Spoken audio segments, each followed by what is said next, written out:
You are about to hear a story based on actual events. To protect the innocent, names and places have been changed. Autolite and its 96,000 dealers bring you Mr. Richard Widmark in a story taken from life. Tonight's presentation of Suspense.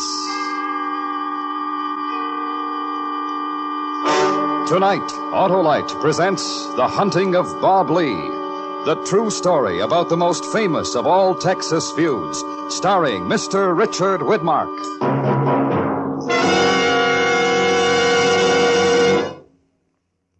Here it comes, folks. Here it comes. You're so right, Johnny Plugcheck. Cold weather is on its way. And now's the time to take your car to your neighborhood Autolite spark plug dealer for a change of oil, grease, some antifreeze. And check those spark plugs, too. Right, Johnny, because the spark plugs are the very heart of your car's ignition system. And when they're right, your chances of starting even in coldest weather are better than ever. If your spark plugs are worn out, then your Autolite spark plug dealer will install ignition-engineered, resistor-type or standard-type Autolite spark plugs for smoother performance, quick starts, and gas savings. So prepare for cold weather driving now. And check those spark plugs, too. Yes, friends, see your neighborhood Autolite spark plug dealer this week. Just call Western Union by number and ask for Operator 25. She'll quickly tell you the name and location of your nearest Autolite spark plug dealer. And remember, from bumper to tail light, you're always right with Autolite. And now, with The Hunting of Bob Lee and the performance of Mr. Richard Widmark, Autolite hopes once again to keep you in suspense.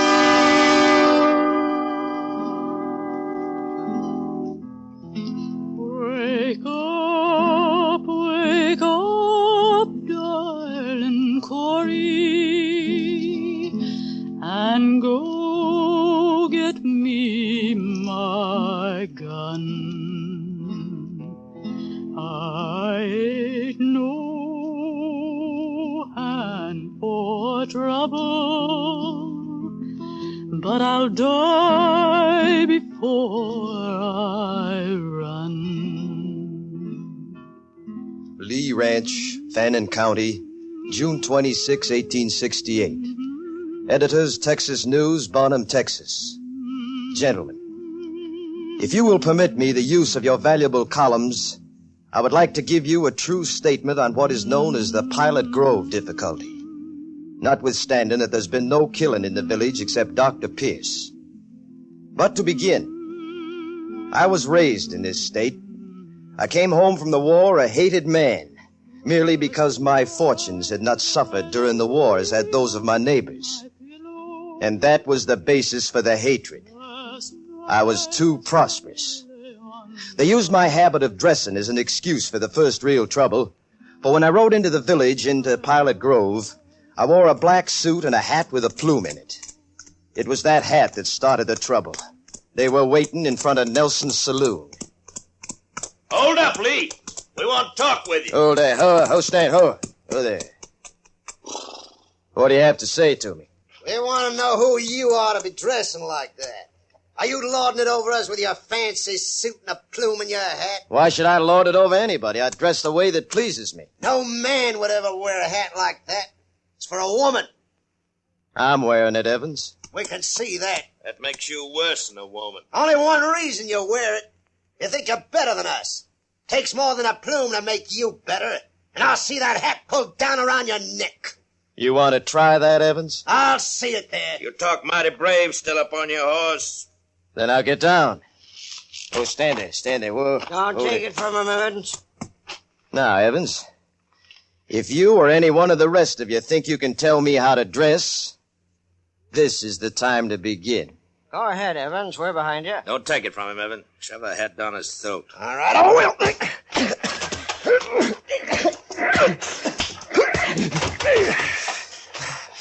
Good boy, Evan. Get him now. You got some dirt on you, Lee. Get him now, Evans. Evans! Pull him out from under that horse. Come on, he got stepped on. Move that horse. Come on. Hold it. Pull him out. Pull him out. Come on. Whatever. Stand there. The devil. Look at him. He's dead, boys. Look at the back of his head. Did you hear that, Lee? I heard. Evans is dead. And you killed him, Lee. He fell under my horse. You knocked him there. Sure you did. It was a fair fight, and I knocked him down. You all saw it was that way. You killed him, Lee. And we'll get you for it. He's not the only one who'll die in Pilot Grove. You can remember that, Lee. You'll pay for this. Isn't that right, boys? That's right. Dad, there's no sense in my talking to you. You all know it was a fair fight, but you built up a hate. And you'll think what you want to think. So do what you want to do. I'll be waiting. You won't wait long. You, Madison. You can give me back my hat.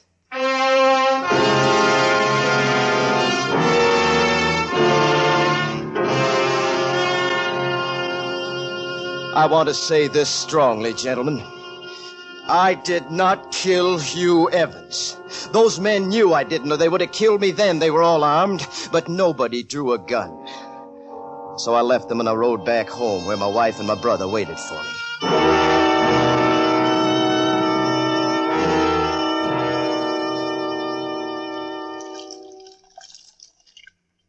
Why did you fight, Bob? Why did you let them make you fight? I had to, Corey. Now hold still. You shouldn't have, Bob. Now they got Hugh Evans dead. Couldn't help that, Henry. Hold still. It's what they've been waiting for, something like this. Sometimes a man can't sit back. Sometimes it's smarter to. A man can't be insulted in the street and sit back. No, I'm not a man for trouble. I came home to live in peace. They started this. I've done nothing that I wasn't pushed into. The way they're thinking is you kill one of theirs, now they'll kill you if they can. And that's what they'll try. There's nothing I can do about the way they're thinking. But I'll wait for them.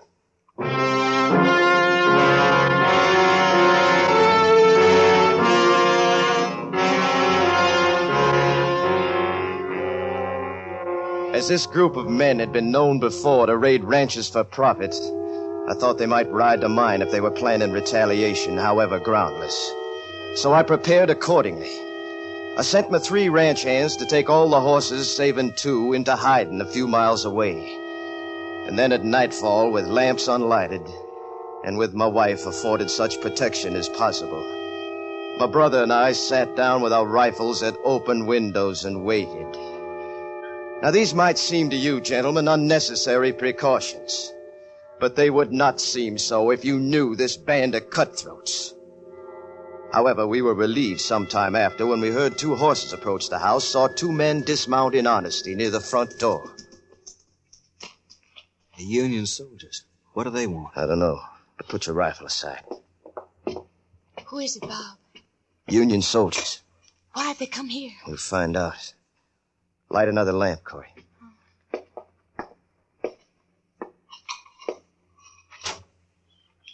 Evening, men. We're looking for Bob Lee. You found him? I'm Bob Lee. What do you want? Stay here. I've come to take you to Sherman. I have orders to put you under arrest. Put me under arrest? For the murder of Hugh Evans. That was no murder. It was a fair fight, and I knocked him down, but he died by accident. You'll have a chance to say all that to my officers at Sherman.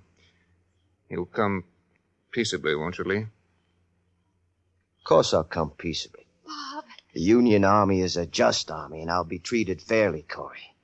That's more than I can expect from Boren and Beer and the others. Of course I'll go peaceably.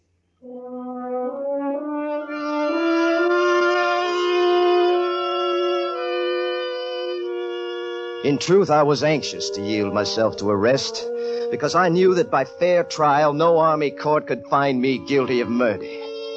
So I surrendered in good faith, believing in right. But I was soon to learn that those 2 men who took me weaponless from my house were not Union troops at all. They were imposters with forged orders, shaming the uniform. And they turned me over to Boren and 10 or a dozen others in Choctaw Bottom, where I was summarily tied to a tree before a fire.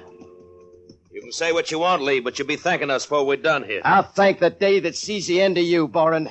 And you, Sam Beer and Wilson and Maddox, Lewis Peacock, all of you. You might have seen your last one. Did you ever think of that? Are you trying to scare me, Maddox? 'Cause you don't. None of you do. You want to get yourself killed, Lee? Never mind, Maddox. Don't listen to him. We brought you here to give you a chance to live. You give me a chance to live? That's what I said. Ask the rest of the boys. What kind of talk is that? To give me a chance to live? You mean you think you hold the right to give anybody a chance to live? You're nothing but filth, all of you. Filth, is he? I say kill him and be done with it. Filth! Now, this isn't the time for talk like that, Lee. Some of the boys would just as soon knock your brains out right now. You don't hear me begging him not to. Give it to him, boys. No, wait. Wait. We brought him here to give him a chance. Well, then get it over with. Now, listen to me, Lee. You want to live, don't you? You got a wife to live for. You're young. Man comes back from a war, he doesn't want to die. Say what you have to say. Blair there has a paper we're asking you to sign. If you don't sign it, we'll kill you here and now. Get in the firelight here and read it to him.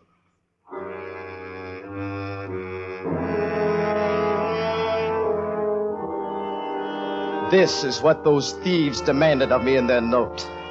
That I sign over to them a bill of sale upon my ranch, the buildings, the cattle and horses, and all other property. And that I promise payable on demand $2,000 in gold. And that I and my family leave the state forever. They threatened to kill me if I did not sign, and also to kill me if I failed to meet the demands. So balancing certain death against probable death in the future, I decided to give them my signature. But I forced myself to suffer their beatings and their insults for 3 long hours, so that they'd get no inkling of a plan that was in my mind.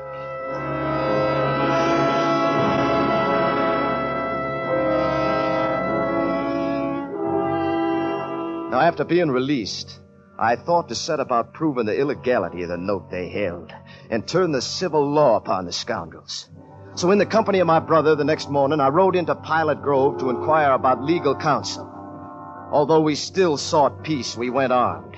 I with 2 pistols and a rifle, my brother with 2 pistols. It so happened that I first stopped for information at Nelson's saloon. And in front of there, I saw one of the men from the night before, Jim Maddox. I didn't notice out there if he was armed, but he was not when he followed us in a few minutes later. There he comes, Bob. I'm unarmed, Lee. I'm not starting to play, Maddox. But if you feel like backing up some of the things you said last night, I'll loan you a gun. I come in to say I was sorry about that. The rest of the boys got me riled up. I sure didn't expect to see you in town this morning. Well, I'm here. I came in to prove that note I signed isn't worth anything. Be quiet, Bob. And you can tell Boren and the others that if you've got enough brains to understand. That note wasn't my idea, Lee. I didn't have nothing to do with it. Then we've got nothing to talk about. Goodbye. You talk too much, Bob. I can't be driven by anybody. This isn't a time for pride. You got to let him know. First chance you get, you came out on top last night. That's wrong, Bob. Maddox will get to Bourne before... Lee wanted me to... Without a chance to draw, Maddox? That's no...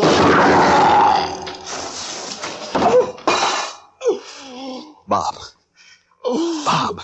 What'd you do, Bob? What'd you do? Wake up, darling Corey, and go. Autolite is bringing you Mr. Richard Widmark in The Hunting of Bob Lee, tonight's production in radio's outstanding theater of thrills, Suspense.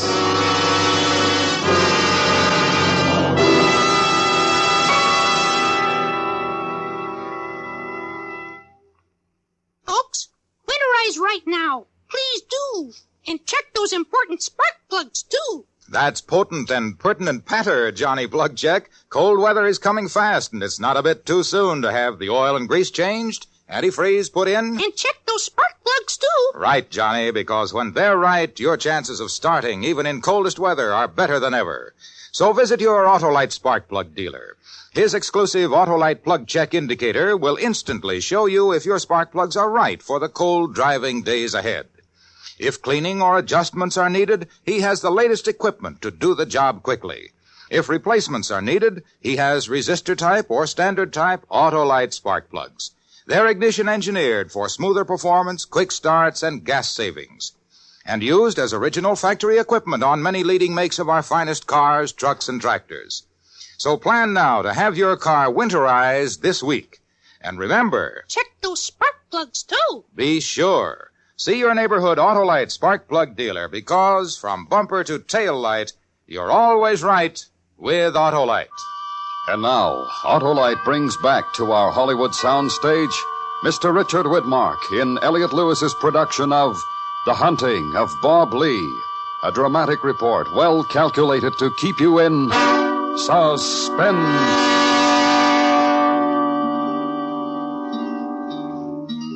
Wake up, darling Corey, and What I am writing you, gentlemen, is the truth. It was a cold-blooded shooting. The bullet entered one side of my face, tearing my cheek and breaking my jawbone. Came out on the other side of my head, just in front of my ear. Maddox left me for dead. And well I might be, had it not been for the timely aid and skill of the late Dr. Pierce, who I mentioned at the beginning. I may add here that this excellent person, later who nursed me in his own home, was later killed by this gang. He was murdered in the presence of his family for the reason that he saved my life.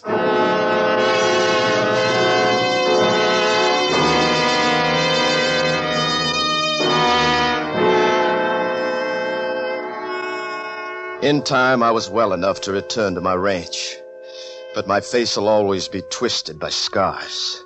My cattle had been stolen, one of my hands had been killed, and the other two frightened had sought work elsewhere. The difficulty had become a true feud. My wife had been removed to safety in Hunt County, and I was forced to take up arms myself. I'll stand with you, whatever you say, Bob. We can't be hounded anymore. I don't see how it can get any worse. Except for one thing, Henry. Once we start out, we can't come back here. There's nothing to stay for anyway. All right, then. We'll pack some food and blankets, ride out late this afternoon. It's sure the ranch is being watched, so we'll ride north, as though we're leaving. Then tonight, when we're clear, we'll cross over the Blackjack, come back the other way. Where to, Bob? I made a list, Henry, and I put Jim Maddox at the top. Under him, there's Sam Beer, and William Dixon, and Israel Boren, and Louis Peacock.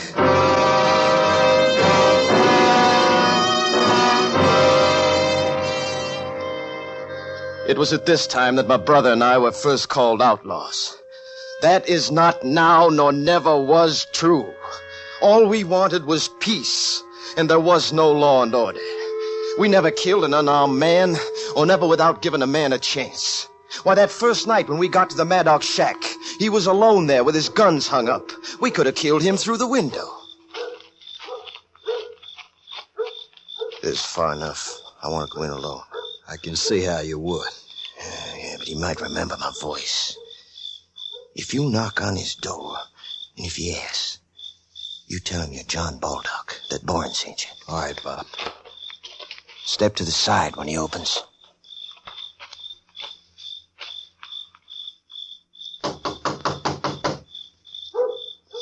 Who's there? John Baldock. Boren sent me. All right.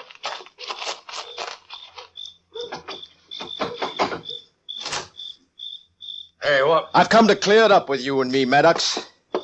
I'm not armed. You said that before. You'll put your gun on. What if I won't? Then I'll kill you where you stand. Put it on, you'll have a chance to draw. You don't have to watch me. Turn around. Buckle your gun on. Turn around so you can see where it is.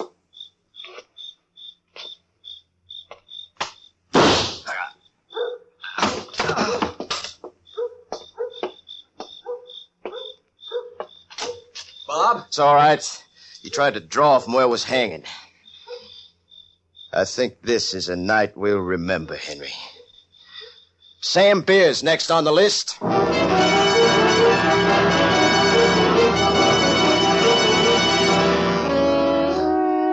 Then we moved into Jernigan Thicket for safety because Boren and Peacock and the others had enlisted aid from Kansas.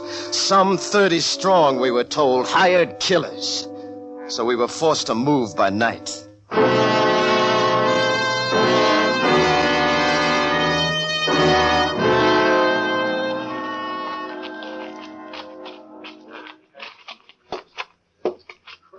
All right, Henry? I'm all right. I look for him on the right side, you on the left. We'll go in then.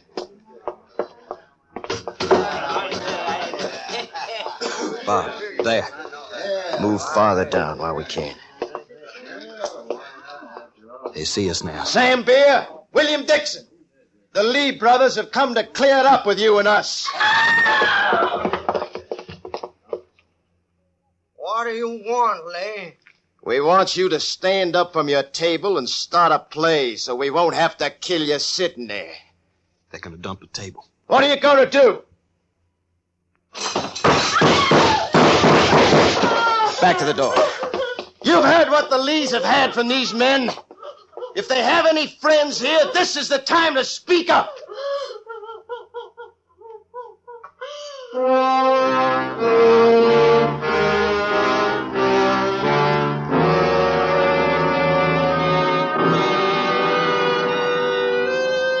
One day about 12 after that, when my brother and I returned from hunting to the shack in Jernigan Thicket, we were surprised to see Israel Boren waiting for us, unarmed and with his hands in the air.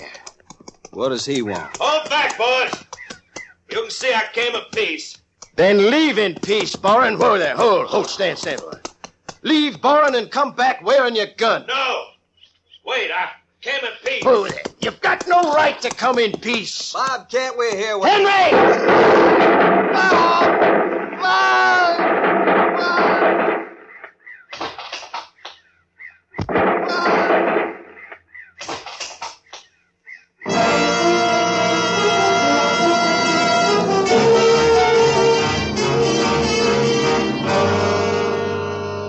My brother was killed there in the thicket by rifles hidden in the brush. Boren and his hired gunmen took advantage of the fact that we always gave our enemies a chance and lured us in with an unarmed man. I killed Israel Boren after that, and I looked for Peacock, but I couldn't find him. And then I learned he put $1,000 on my head. And more gunmen came to hunt me from Kansas. I moved to Gibson Thicket, then to Thatcher. And there were so many men I could hardly move at all. And then finally, after 3 months, although I'd vowed that I'd die before I ran, I left the county and rode to see my wife.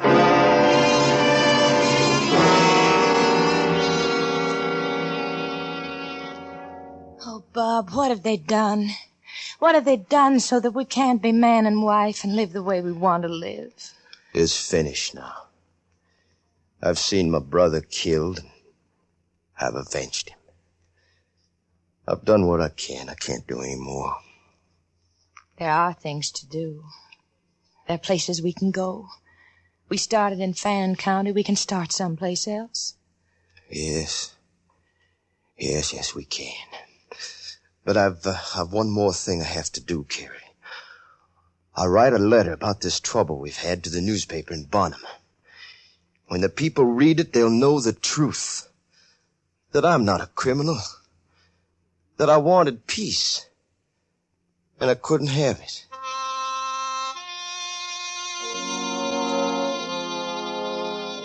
And so I say in conclusion that I have done what I can to procure peace. I have been driven farther than most men, I think. And any violence I have done has been justified. And finally, I am still willing to surrender myself to any impartial civil authority at any time, since I know I am right. I'm sorry to take so much of your valuable time in your newspaper space, but a great many people have no idea of the true origin of all this trouble. I remain yours, Robert Lee.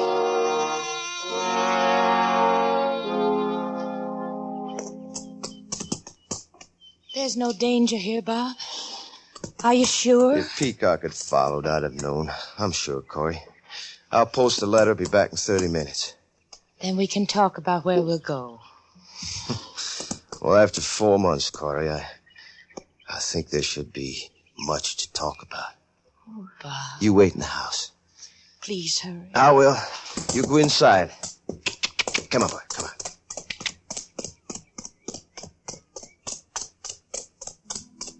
Wake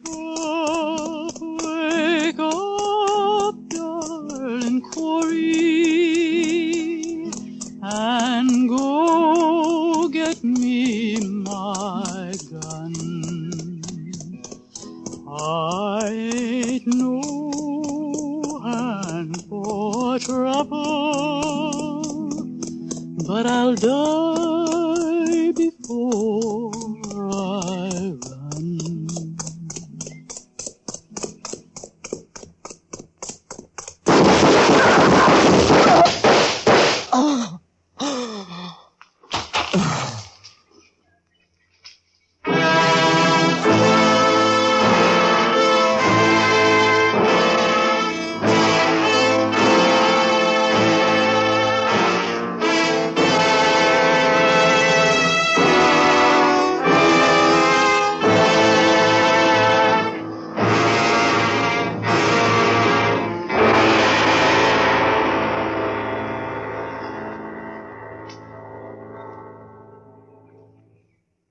Suspense. A true story of the Old West. Presented by Autolite. Tonight's star, Mr. Richard Widmark. That was a powerful story, Richard Widmark. A Western drama we'll remember for a long time. Thanks, Harlow. I really enjoyed playing Bob Lee. And may I thank the other members of the cast for their wonderful support. They were a great team. Reminds me of the Autolite team, Dick, working together for better performance. Yes, I see what you mean. Yes, Autolite makes over 400 products for cars, trucks, tractors, planes, and boats. And they're engineered to work together perfectly. Autolite makes a complete line of ignition-engineered spark plugs, both standard and resistor types. Autolite batteries, including the famous Autolite Stay Full. In fact, Autolite makes complete electrical systems. No wonder, from bumper to tail light, you're always right with Autolite.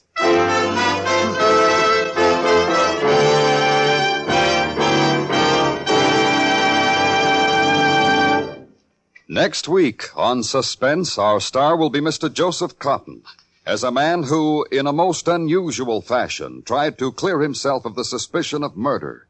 A dramatic report we call The Trials of Thomas Shaw. In weeks to come, we shall also present Mr. John Hodiak, Mr. John Lund, and Mr. Frank Lovejoy, all on Suspense. Suspense is produced and directed by Elliot Lewis, with music composed by Lucian Morwick and conducted by Lud Gluskin. Miss Terria Lee was the ballad singer. The Hunting of Bob Lee was based on the book by C.L. Sonicson and was adapted for Suspense by Gil Dowd. Featured in tonight's cast were Kathy Lewis, Lou Krugman, Junius Matthews, William Conrad, Harry Bartell, Byron Kane, and Joseph Kearns. Tonight's appearance of Mr. Widmark was made possible through the kind permission of 20th Century Fox Studios, whose current release is The Desert Fox, starring James Mason. And remember, next week on Suspense, Mr. Joseph Cotton, in another story based on actual events, a dramatic report we call The Trials of Thomas Shaw. For the location of your nearest Autolite spark plug or battery dealer, or your nearest authorized Autolite service station, phone Western Union by number and ask for Operator 25. Switch to Autolite. Good night. This is the CBS Radio Network.